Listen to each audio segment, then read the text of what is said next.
menyebarkan hadis-hadis palsu dan lemah. Suka menyebarkan hadis-hadis palsu dan lemah. Dan biasanya menjelang Ramadan sudah dimulai.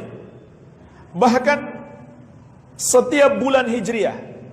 Mungkin ada di antara kita yang sering mendapatkan pesan WhatsApp. Sekarang sudah masuk tanggal 1 bulan Hijriah, bulan Sya'ban atau bulan Ramadan. Kata Nabi SAW, sebarkan pesan ini, berikan kabar gembira. Macam-macam isinya di situ. Ada juga ibadah-ibadah yang tidak ada tuntunannya dari Nabi SAW. Kemudian di bawahnya ada lagi ancaman. Kalau tidak disebarkan kepada 10 orang, hidup Anda akan sengsara. Atau sebaliknya, dikasih motivasi di bawah. Kalau Anda sebarkan minimal kepada 10 orang atau 20 orang, maka tidak lama Anda akan melihat keberuntungan dalam hidup Anda. Maka jemaah sekalian, ini semuanya hadis-hadis palsu. Tidak ada yang sahih memberikan kabar gembira masuknya bulan Hijriah. Tidak ada yang sahih. Tidak ada yang sahih yang biasa mereka sebarkan itu. Dan bahkan mengandung kesyirikan, yaitu sudah memastikan perkara gaib. Apa yang akan terjadi pada hidup kita kalau disebarkan dan kalau tidak disebarkan. Padahal yang maha tahu perkara gaib itu hanya Allah.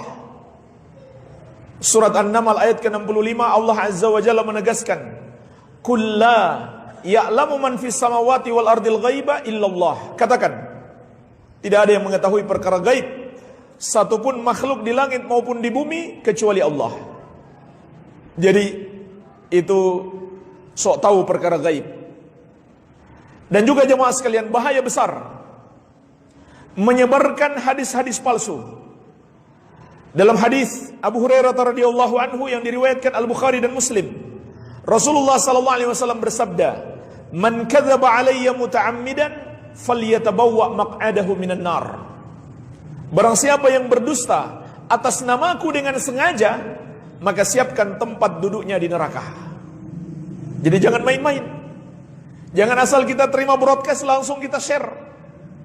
Walaupun isinya kelihatan bagus, seperti motivasi-motivasi untuk ibadah, tapi tetap saja tidak boleh jemaah sekalian. Tidak boleh kita sebarkan hadis-hadis palsu. Bahkan juga tidak boleh kita sebarkan hadis yang masih kita ragukan. Masih kita ragu sahih atau tidak. Dalam hadis riwayat Muslim dari sahabat yang mulia Al-Mughirah bin Syu'bah radhiyallahu anhu, kata Nabi sallallahu alaihi wasallam, "Man haddatsa anni bihaditsin yura annahu kadzibun fahuwa ahadul kadzibain."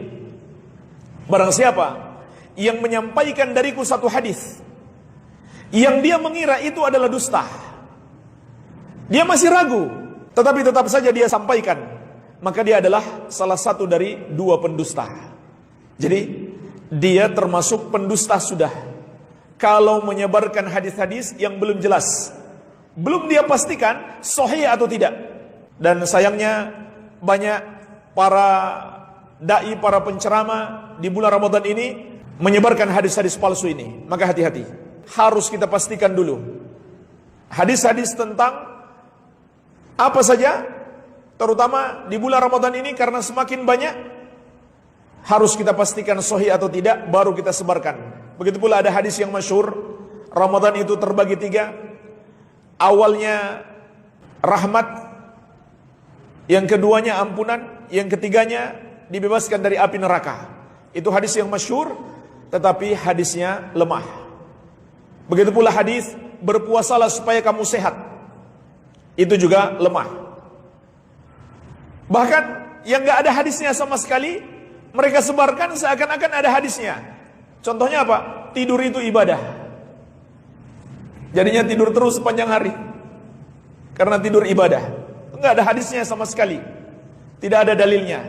Dan tidur itu bukan ibadah. Tidur itu adalah hal yang mubah. Dan hal yang mubah bisa saja menjadi berpahala kalau kita niatkan untuk ibadah.